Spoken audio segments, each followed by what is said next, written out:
الحمد لله رب العالمين والعاقبة للمتقين والصلاة والسلام على سيد المرسلين وعلى آله وأصحابه أجمعين أما بعد فأعوذ بالله من الشيطان الرجيم بسم الله الرحمن الرحيم يا أيها الذين آمنوا اتقوا الله وكونوا مع الصادقين صدق الله مولانا العظيم وبلغنا رسوله النبي الأمين المكين الكريم ونحن على ذلك لمن الشاهدين والشاكرين والحمد لله رب العالمين۔ محترم حضرات، آئیے کچھ عرض و معروض سے قبل اپنے آقا نامدار مدینے کے تاجدار، ہم غریبوں کے غم گسار، رحمت للعالمین جناب روح فدا محمد عربی صلی اللہ تعالی علیہ وسلم کی بارگاہ بے کس پناہ میں درود و سلام کی ڈالی نشاور کریں اور پڑھیں باواز بلند۔ اللہم صلی علی سیدنا شفیعنا حبیبنا کریمنا مولانا محمد مبارک وسلم، صلاۃ و سلام علیک یا رسول اللہ صلی اللہ تعالی علیہ وسلم۔ محترم حضرات، یہ ماہ ربیع الاخر کا مہینہ چل رہا ہے، جسے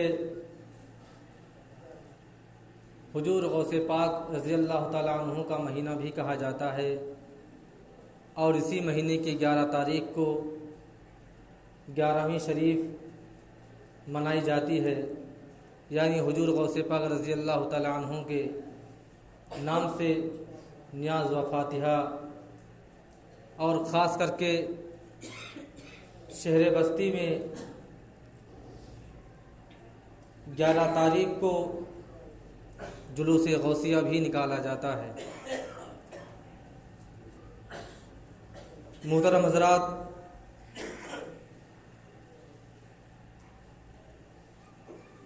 حضور غوث پاک رضی اللہ تعالیٰ عنہ کے متعلق اعلیٰ حضرت کے کچھ اشعار ہیں کہ واہ کیا مرتبہ اے غوث ہے بالا تیرا، واہ کیا مرتبہ اے غوث ہے بالا تیرا، اونچے اونچوں کے سروں سے قدم اعلیٰ تیرا، اور سر بھلا کیا کوئی جانے کی ہے کیسا تیرا، سر بھلا کیا کوئی جانے کی ہے کیسا تیرا، اولیاء ملتے ہیں آنکھیں وہ ہے تلوار تیرا۔ اور آخری شعر اس کا یہ ہے کہ اے رضا یوں نہ بلک تو نہیں جیت تو نہ ہو، اے رضا یوں نہ بلک تو نہیں جیت تو نہ ہو، سید جید ہر دہر ہے مولا تیرا، سید جید ہر دہر ہے مولا تیرا۔ محترم سامعین، حضور غوث پاک رضی اللہ تعالیٰ عنہ کی وہ ذات بابرکات ہے جو محتاج تعارف نہیں۔ حضور غوث پاک رضی اللہ تعالیٰ عنہ کو اللہ تبارک و تعالیٰ نے وہ مرتبہ اور وہ شان عطا فرمائی ہے کہ جس طرح اللہ تبارک و تعالیٰ نے اپنے آخری نبی کو تمام انبیاء میں منزلت اور شرفیت بخشی ہے، اسی طرح اللہ تبارک و تعالیٰ نے اپنے محبوب کے امتیوں میں تمام اولیاء کرام میں سب سے زیادہ مرتبہ اللہ تبارک و تعالیٰ نے حضور غوث پاک رضی اللہ تعالیٰ عنہ کو عطا کی ہے۔ حضور غوث پاک رضی اللہ تعالیٰ عنہ کی وہ ذات بابرکات ہے جو پیدائشی ولی پیدا ہوئے، اور آپ کا حسب و نسب ایک طرف سے حسنی اور دوسری طرف سے حسینی بھی ہے۔ حضور غوث پاک رضی اللہ تعالی عنہ جب اور جس دن پیدا ہوتے ہیں وہ ہجری سال تھا، سن 470 یا 71 ہجری میں آپ کی پیدائش ہوتی ہے۔ آپ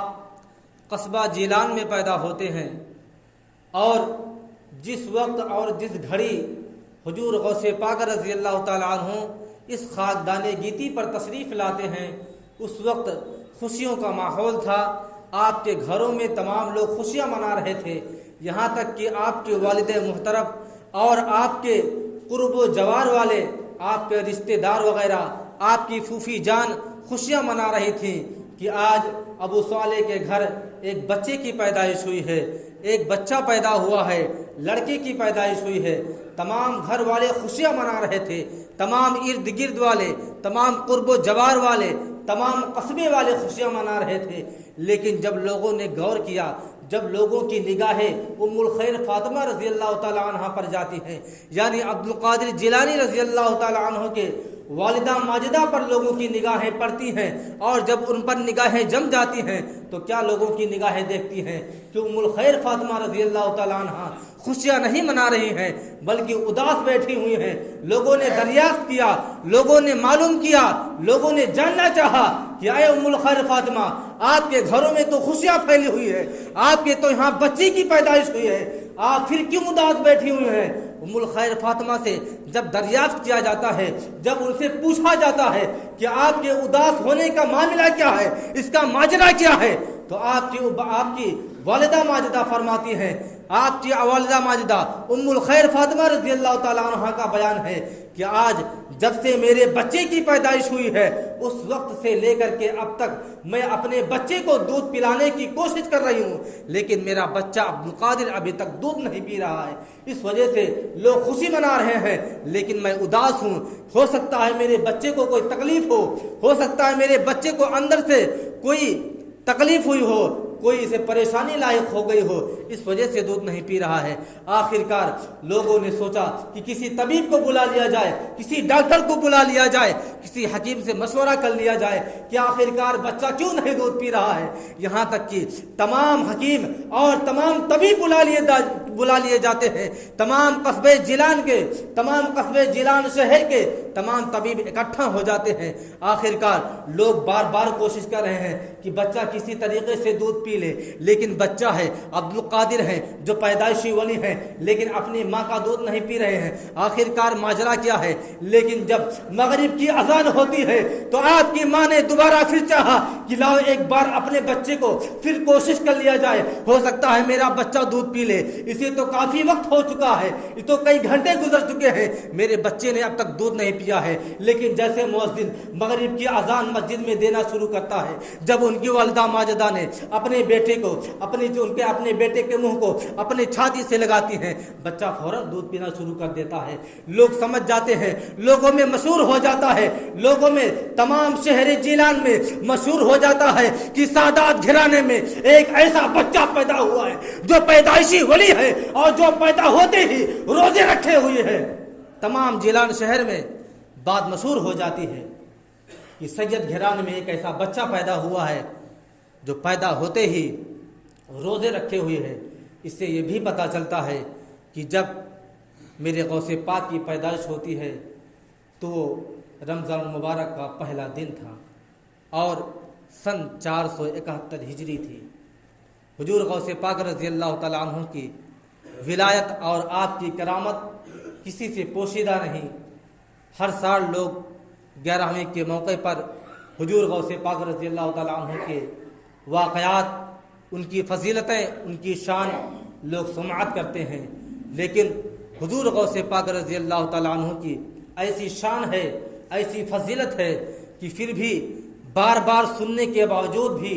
لوگوں کے دلوں میں یہ التجا ہوتی ہے، تمنا ہوتی ہے کہ ہر سال غوث پاک رضی اللہ تعالیٰ عنہ کا ذکر ہو اور ان کے بارے میں اور ان کے بیانات کے تعلق سے محفلیں بھی منعقد ہوں۔ حضور غوث پاک رضی اللہ تعالیٰ عنہ، ابھی آپ کے بچپنے کا وقت ہے، آپ کی عمر تقریباً 3 یا 3.5 سال کی عمر جب ہو جاتی ہے تو حضور غوث پاک رضی اللہ تعالیٰ عنہ اپنے چند دوستوں کے ساتھ میں، ابھی آپ کے بچپنے کا وقت ہے، آپ کے ساتھ بہت سے بچوں کا افراد ہے، ایک بزرگ کا گزر ہوتا ہے۔ بزرگ نے تمام بچوں سے سلام کیا اور سلام عرض کرتے ہیں، اور وہ بزرگ کوئی معمولی بزرگ نہیں تھے بلکہ وہ بھی اللہ تبارک و تعالیٰ کے ایک ولی کامل تھے۔ تو چونکہ بڑوں کا یہ نظریہ ہوتا ہے، بڑوں کا یہ اخلاق ہوتا ہے کہ اکثر وہ چاہتے ہیں کہ اپنے چھوٹوں سے بھی سلام اکثر کر لیا کرتے ہیں، اکثر ان کے عادت ہوتے ہیں۔ ہم اور آپ لوگوں کی طرح نہیں کہ اگر ہم سے کوئی چھوٹا ہے تو ارے میں اپنے سے چھوٹے سے کیسے سلام کروں، جیسے ایک بڑا آدمی، ایک مالدار آدمی سوچتا ہے کہ میں اپنے غریب بھائی سے کیسے سلام کروں، وہ غریب ہے وہ مجھ سے سلام کرے، میں تو ایک امیر آدمی ہوں۔ لیکن نہیں، پہلے کے بزرگوں کا یہ نظریہ اور عقیدہ تھا کہ اکثر وہ ڈھونڈتے تھے، تلاشتے تھے کہ کہیں کوئی اللہ کا بندہ مل جائے جس سے میں سلام عرض کروں، جس کی بارگاہ میں سلام پیشی کروں۔ ایسے ہی بزرگ کسی میدان سے گزر رہے تھے، حضور عبد القادر جیلانی، حضور غوث پاک رضی اللہ تعالیٰ عنہ چند بچوں کے ہمراہ آپ بھی کھیل میں مشغول تھے، اور اس بزرگ نے سلام عرض کیا تو تمام بچوں نے صرف سلام کا ایک بار جواب دیا، لیکن میرے غوث پاک رضی اللہ تعالیٰ عنہ نے سلام کا 2 بار جواب دیا۔ بزرگ فوراً رک جاتے ہیں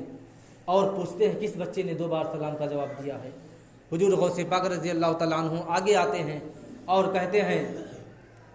میں نے 2 بار سلام کا جواب دیا ہے۔ بزرگ پوچھتے ہیں آخرکار ماجرا کیا ہے؟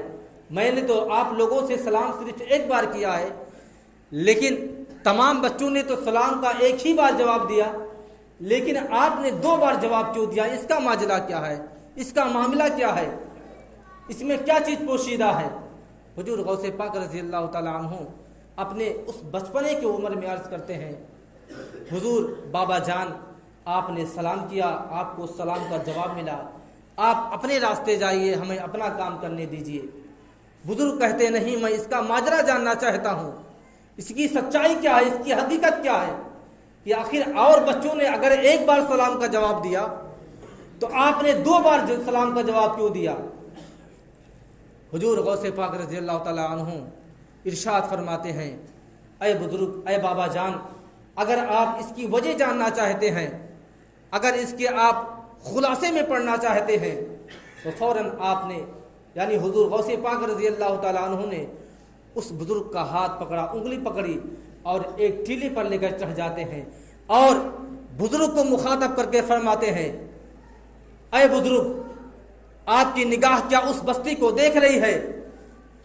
بزرگ نے کہا کہ ہاں بچے، میں اس بستی کو دیکھ رہا ہوں۔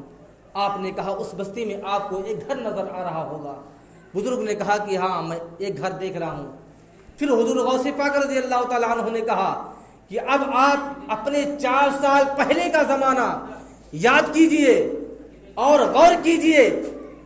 جب ایک مرتبہ آپ اس بستی سے گزر رہے تھے اور اس بستی میں آپ کے سامنے یہ گھر پڑا تھا، آپ نے یہ سوچ کر کے سلام کیا تھا، اس گھر کے دروازے پر کھڑے ہو کر کے آپ نے سلام عرض کیا تھا۔ اس وجہ سے آپ نے سلام عرض کیا تھا کہ سیدوں کا گھرانہ ہے، سیدوں کا گھر ہے، ہو سکتا ہے سلام کرنے سے مجھے کچھ دعائیں مل جائیں، میرے مغفرت کا ذریعہ بن جائے۔ لیکن اے بزرگ شخص، حضور غوث پاک رضی اللہ تعالیٰ عنہ پھر مخاطب کرتے ہیں، لیکن آپ کو اس بستی میں جو آپ کو گھر نظر آ رہا ہے، اس گھر سے آپ کو سلام کا جواب نہیں ملا تھا۔ بزرگ فرماتے ہیں اے بچے، تیری عمر کیا ہے؟ غوث پاک ارشاد فرماتے ہیں اے بزرگ شخص، آپ کو عمر سے کیا لینا دینا ہے؟ کیا آپ نے اس گھر پہ سلام کیا تھا یا نہیں کیا تھا؟ بزرگ کہتے ہیں ہاں بچے، میں نے سلام کیا تھا، لیکن میں نے جب سلام کیا تھا اس وقت تو پیدا بھی نہیں ہوا ہوگا۔ جب میں نے اس گھر پہ سلام کیا تھا اس وقت تو تیری پیدائش بھی نہیں ہوئی ہوگی، تو کیسے جانتا ہے کہ میں اس بستی میں، میرا اس بستی سے گزر ہوا اور میں اس گھر پہ رک کر کے سلام بھی عرض کیا تھا؟ غوث پاک رضی اللہ تعالیٰ عنہ نے کہا کہ آپ کا جب گزر ہوا تھا اور آپ کی یہ سوچ تھی، آپ کی یہ تمنا تھی کہ یہ بڑے سیدوں کا گھر ہے، یہ تو سادات کرام لوگوں کا گھر ہے، یہ تو ان کی بستی ہے، اور اس گھر پہ رک کر کے سلام کر لوں گا تو مجھے کچھ دعائیں مل جائے گی۔ لیکن حضور غوث پاک رضی اللہ تعالیٰ عنہ نے پھر اس بزرگ کو مخاطب کر کے فرماتے ہیں کہ اے بزرگ، جب آپ اس گھر سے گزر رہے تھے اور جب اس بستی سے آپ کا گزر ہو رہا تھا، اس وقت جب آپ نے میری والدہ محترمہ ام الخیر فاطمہ سے آپ نے سلام عرض کیا تھا تو میری والدہ ماجدہ نے سلام کا جواب پتہ نہیں سنا یا نہیں سنا، اگر سنا تھا تو کسی کام میں مشغول تھی، اس وجہ سے انہوں نے آپ کا جواب نہیں دیا تھا۔ لیکن میں آپ کو بتانا چاہتا ہوں، جب آپ کا گزر اس گھر کے سامنے سے ہوا تھا اس وقت میں اپنے ماں کے شکم میں تھا اور میں چاہ رہا تھا، میری تمنا تھی کہ میں اپنے ماں کے پیٹ سے تیرے سلام کا جواب دے دوں، لیکن میں اس وجہ سے جواب نہیں دیا کہ اگر میں جواب دے دوں گا تو میری ماں ڈر جائے گی اور اس کو تکلیف پیدا ہوگی۔ میں اپنی ماں کے ڈر کی وجہ سے اپنی ماں کے شکم سے سلام کا جواب نہیں دیا تھا، ورنہ میں آپ کے سلام کا جواب دے دیا ہوتا۔ تو ایسا اے بزرگ، آپ تو سوچ رہے ہوں گے نا کہ یہ سیدوں کا گھرانہ ایسا گھرانہ ہے کہ سلام کا جواب تک نہیں ملتا، لیکن وہ سلام کا جواب جو آپ نے پہلے سلام کیا تھا، آج کے 4 سال قبل سلام کیا تھا، ایک سلام کا جواب وہ ہے اور دوسرا سلام کا جواب وہ ہے جو آپ ابھی کر رہے ہیں۔ حضور غوث پاک رضی اللہ تعالیٰ عنہ کی وہ ذات بابرکات ہے، آپ کو اللہ تبارک و تعالیٰ نے ولایت کے ایسے منزل پر سرفراز فرمایا تھا کہ آپ اپنے ماں کے شکم میں رہ کر کے بھی تمام جہان کو، تمام دنیا والوں کو، اور آپ کی نگاہیں ہر آنے جانے والے شخص کو بھی دیکھتی تھیں۔ حضور غوث پاک رضی اللہ تعالیٰ عنہ کی وہ ذات بابرکات ہے کہ خوش نصیب ہیں وہ مسلمان جو حضور غوث پاک رضی اللہ تعالیٰ عنہ کے نام سے ہر سال ان کی 11ویں مناتے ہیں اور ان کی بارگاہ میں اپنی عقیدت و محبت پیش کرتے ہیں۔ خاص کر کے شہر بستی کے مسلمان جو حضور غوث پاک رضی اللہ تعالیٰ عنہ کے سامنے اپنی عقیدت کا اظہار اس مہینے میں 11 تاریخ سے لے کر کے پورے مہینے کرتے رہتے ہیں۔ اللہ تبارک و تعالیٰ کا خاص فضل ہے ان پر، حضور غوث پاک رضی اللہ تعالیٰ عنہ کا ان پر سایہ ہے، اور میری بھی اللہ تبارک و تعالیٰ سے کی بارگاہ میں دعا ہے کہ اللہ تبارک و تعالیٰ ہم تمامی مسلمانوں کو اپنے نبی پاک اور حضور غوث پاک رضی اللہ تعالیٰ عنہ سے سچی پکی محبت کرنے کی توفیق و رفیق عطا فرمائے، اور اللہ تبارک و تعالیٰ ہم تمامی مسلمانوں کو آپس میں اتفاق و اتحاد سے زندگی بسر کرنے کی توفیق و رفیق عطا فرمائے، ہم تمامی مسلمانوں کو 5 وقتہ نمازوں کی پابندی کرنے کی توفیق و رفیق عطا فرمائے۔ وآخر دعوانا الحمدللہ رب العالمین۔